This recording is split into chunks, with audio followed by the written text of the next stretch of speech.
Hi everyone, Agustin here of Wigs Philippines.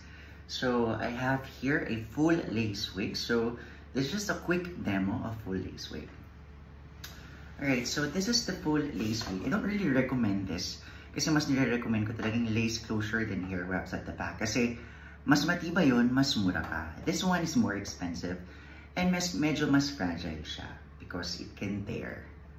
So full lace, meaning to say it's made out of this material. It's lace and everything is made of lace. So that here at the front, you could see my scalp and even at the back, as in all over my lace. So this one is actually great for braiding and for those people na masiselan. But hindi ko siya recommended if gusto nyo lang ng regular hair like this one. Ayan, naka-down lang. Hair parting is very natural. Mas expensive siya, but the reason is because it's more time consuming.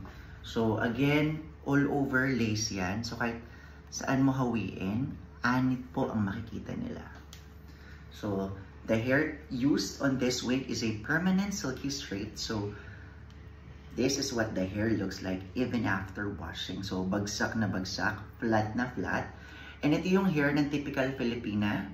Average siya. Kasi dito sa Philippines, gusto natin yung always on the go na hindi mo na kailangan plansyahin yung hair mo.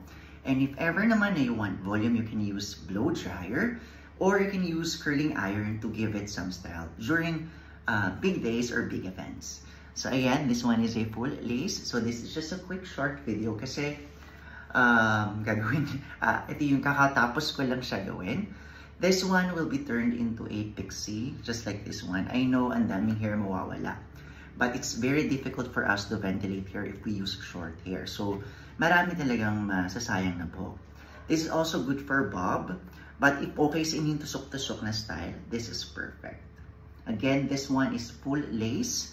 I'll show you the cap construction. Wala pa akong nilagay ng mga label and clips bands. But this is what it looks like inside. Everything is lace. So, ayan siya. Kita niyo yung kamay ko, diba? So, you can part this anywhere as long as basa pa siya.